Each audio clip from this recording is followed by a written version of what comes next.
Baruch Hashem. Today's daf yomi is Avodah Zarah daf Beis, and we're going to start Bezras Hashem Yisbarach on the bottom of Lamed Aleph Beis, 6 lines from the bottom. So the Gemara says, Amrei Shmuel Chia Bar Rav Bar Aryeh, that this is an expression of a person who is the son of a lion, meaning to say that it's a term of affection.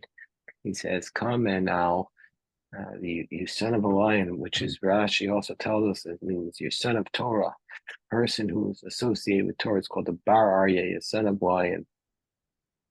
Sav Eimucha Milsa Mal. He says, the Shmuel said to Chia Barav, I'm going to tell you something that's an incredible thing. Dahava Amarav Avuch, that your father Rav used to say. And Hachi Amaravuch, this is what your father said. What's the reason why Hani Aramai Zokani? What's the reason why these Arameans who are swollen, meaning to say that they have this like disease of being bloated, the Havushasu Giguya, that they drink the water, that they drink the liquids that were Maguin, that they were uncovered overnight, and normally we say that if you drink these liquids, it's a sakana, it's dangerous if it's left uncovered because of the snake bites. But in this case, they drink from it. So when they don't die, how is that the case? So the reason is, I did the achle shkats and ramasim, because they eat shkats and ramasim, they eat these animals which are dangerous and disgusting, these rodents or these creepy crawly creatures, chaval kufayu, because they have that in their diet, their body becomes warm and it takes away the potency of the venom from the snake bites that are in this uncovered waters. I mean to say, this is actually, even though the actual details is not something we know, but we see from here a factor that all the medicine that relates to that the Gemara teaches us, we can't really understand it because there could be other controlling factors that the people have in their diet, and that's why it might not apply today. Who knows what we do today, which would cancel out every single thing from the medicine that's listed in the Gemara. I'm a Rav Yosef, so Rav Yosef said, we're switching the topic slightly from the Inyan, but also Inyan. Hi Chawa the Shechra. Let's say you have beer that was mixed with vinegar that was made from the beer of a idolater. It's going to be prohibited. Why? To ma'arbi dur die, because they used to mix the wine in with the beer vinegar. And so since they would mix in the yayin nesach, since they would mix in this prohibited wine with it, it will become prohibited. Amar Avashi, you may otzer shari, but if they take it out of their reserves, they take it out from the storage, it would be permitted. Why? Because old beer vinegar wouldn't last if it had the wine mixed in. Even the ma'aribe misra sari, it would get ruined. And so from the fact that it's old, it means that there's no wine mixed in. The Chareth Hadriani, it says that the Hadrianic pottery shards are prohibited. So what are these pottery shards? My Hadriani, what are these? Amar Rav Yosef, Amar Shmuel, Cheres Shel Hadrianus Caesar. This is the pottery shards of Caesar Hadrian. When they would go out to battle, they would take them with him. And also Rav Dimi taught, when Rav Dimi came from Eretz Yisrael to Babel, Amar Karka Besua Haisa, they had virgin earth, i.e., earth that had never been farmed. So Avda Adamohim, that nobody had ever farmed. Avda Vinata, so they would farm it and plant grapevines. Rami Lelechamra Begulfa Chivari, Maitzilahu Chamrayu. So they would take this earth that had never been farmed, they would farm it, plant grapevines, then they would harvest these grapes and put into new pottery, and it would be absorbed into the pottery. And they would break then the pottery jugs into broken pieces. And then they would take it into battle. Wherever they came, they would basically then take these broken pottery shards and soak it, and then with water rishasa, and they would drink it. And this was their method of being able to transport wine. Like it was kind of like dehydrated food we have today, that they would absorb it into the earth, into the pottery, and then they would soak the pottery, and the wine would come out. That's certainly the flavor. Our best wine is equivalent. Basically, our best wine is it's as good as their third best wine. Uh, uh, Meaning to say, after they've already soaked this 3 times and they switch it. I mean, the first time we drink something, it's as good as theirs the third time they do it. So that we are certainly, they are experts in wine better than us. Now the Gemara asked the question, let's say you have these pottery shards which have the wine absorbed into it. Can we use it to keep up the legs of our bed? Road said b'kiyumo ayidei davar achar shario asar. Meaning to say, we want the yayin nesach to continue to exist. That's a concept of us. We want the yayin nesach to continue to exist, and we have a prohibition against that. We're supposed to destroy the yayin nesach, this prohibited wine. We only want it to exist, not for the yayin nesach per se, but only because of the pottery shards that are associated with it. And so therefore, rotzi b'kiyumo de davar acher. So you want it to exist, not for the yayin nesach, but because you want to use the pottery shards to support your beds. So is that shari or is that permitted or prohibited? So the Gemara says, let's try and answer this question. Tashma, Rabbi Elazar, Rabbi Yochanan, chad aser v'chad shari. One of them permits it, and one of them prohibits it, and one of them permits it. So the Gemara challenges the one who permits it. Basically, we have a teaching hadar durin v'harukvos. So dardurin are the average size utensils that they would keep the wine in. V'harukvos, these are the basically the utensils that they would hold the wine in, that was made from leather, that was prepared in hard leather. So the Durdan and the Rukvot shall obey Chavim, and then Yain shall Yisrael Konos. But when you put the wine of the Jew in them, Aser Bishtia Umutter Bana. You're not allowed to drink that wine because we say it was absorbed from the wine of the idolaters that had already been in there.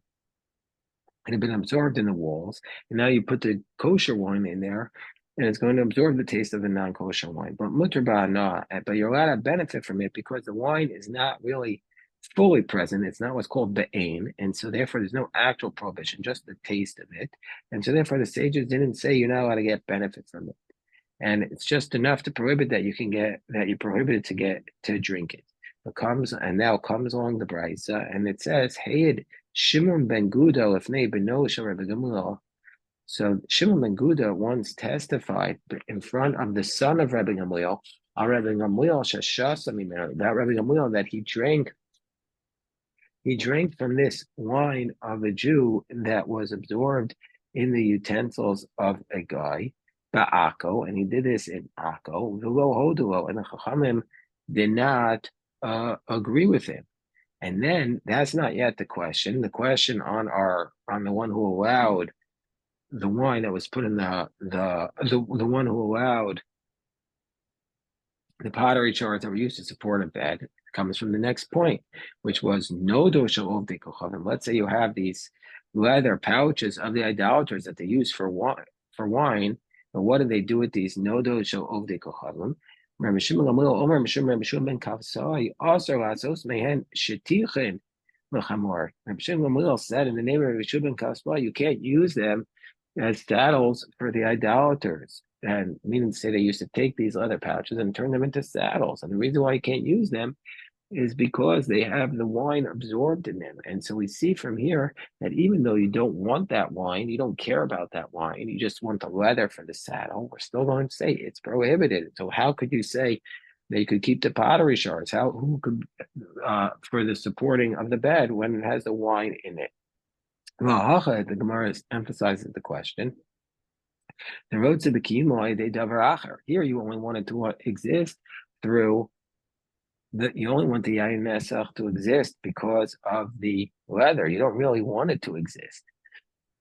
and vikotani da asar, and still we say it's prohibited. So we see from here that even though you don't really want it to exist, we still say it's prohibited. So how could you say that it's permitted? So Gemara, we're in the middle of 32a. The Gemara says, "Well, tamich, according to your logic, kan konim shalov kochavim." According to your logic, that the Tana prohibits from the leather pouches of the saddles because of the yayin nesach that's in it. If that's the case, kan konim shalov kochavim litzeru. You should never be allowed to buy the pottery jugs of idolaters. It should always be prohibited to buy them. But we see every day that they do buy them, the Ritva says, and we put in them water or other liquids. That proves that they're permitted. So the Gemara says, and Maishna, no, those are Maishna Kankanim. Why do we say that you'd be allowed to buy these jugs, but you can't use the leather from these flasks that were holding the wine to make saddles?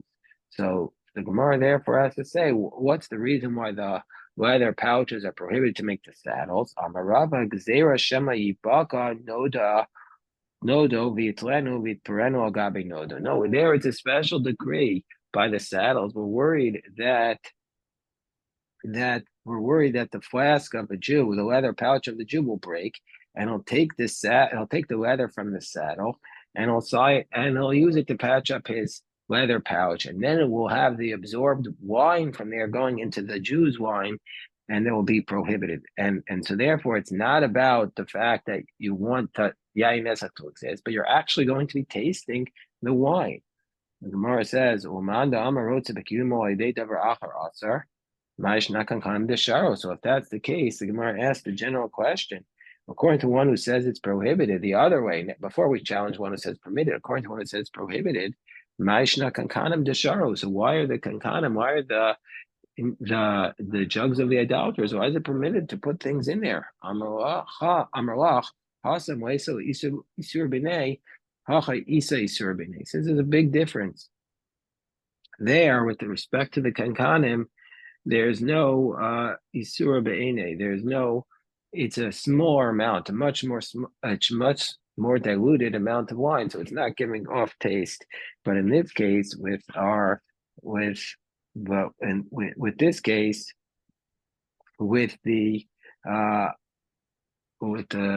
pottery that was absorbed in the shards, with the wine that was absorbed in the shards, a much greater amount, and so therefore the Hadrianic pottery shards, it's much greater amount. So therefore it's actually there. And so therefore he says it's prohibited.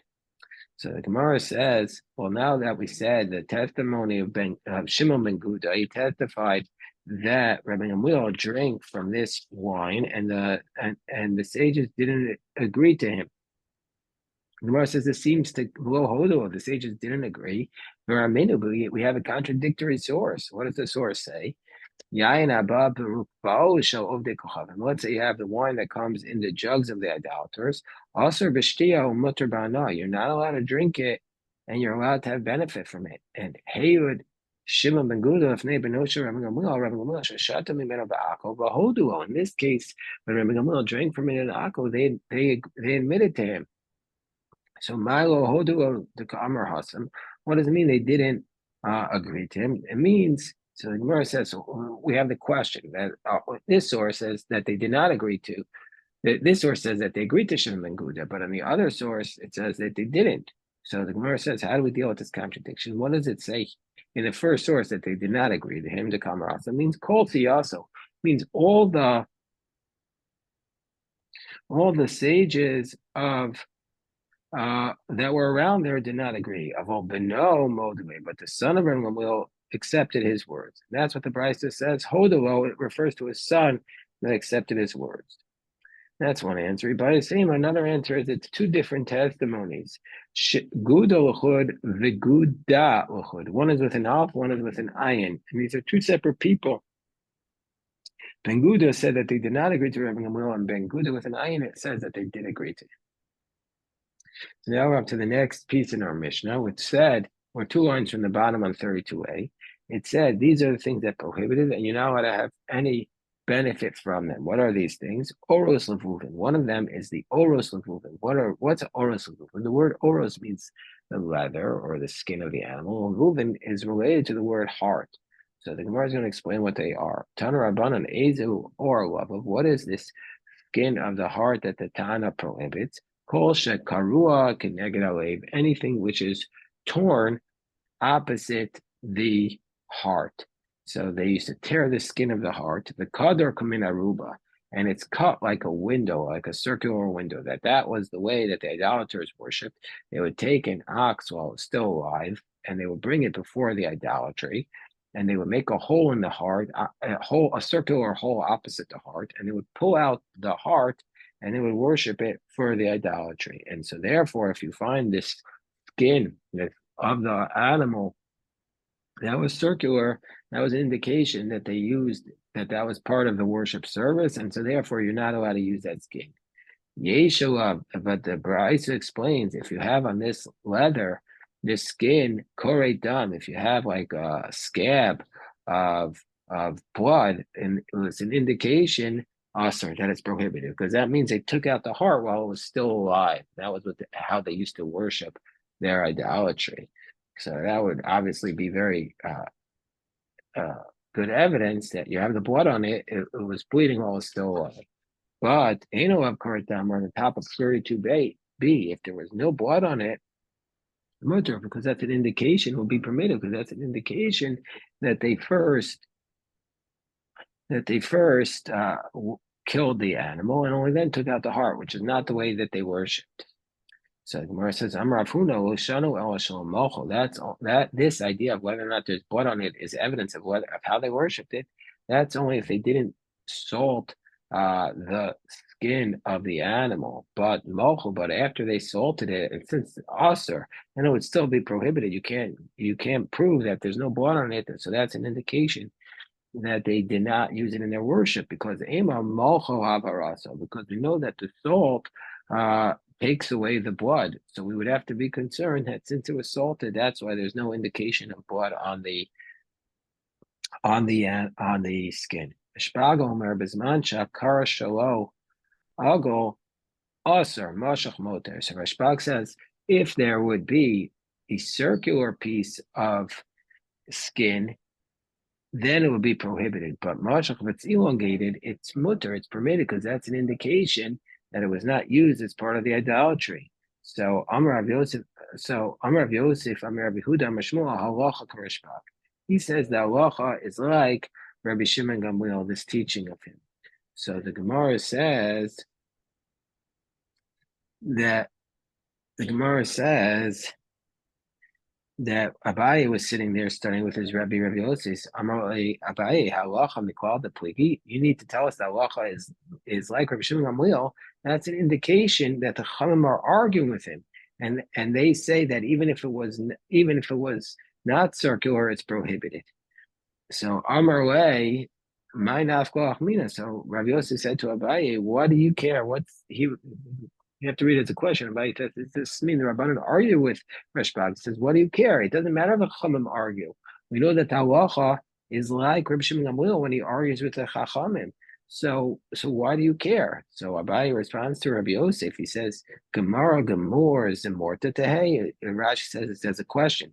This teaching that the halacha is like Rabbi Shimon Gamliel, is it a song that, meaning to say, and if the Chachamim don't argue with him, for what purpose do we need to know that the halacha is like Rabbi Shimon Gamliel? Meaning to say, we'll read the Rashi, B'tmiya, Abaye Talmidu Shel Rabbi Yosef. Abaye was a student of Rabbi Yosef. K'amar lo, and he's saying to him, Atam Amdeinu Omar Halacha Kamosa V'Teheke Zemer Ba'alma Yein Cholkin Halacha Lamoi. Are you telling us?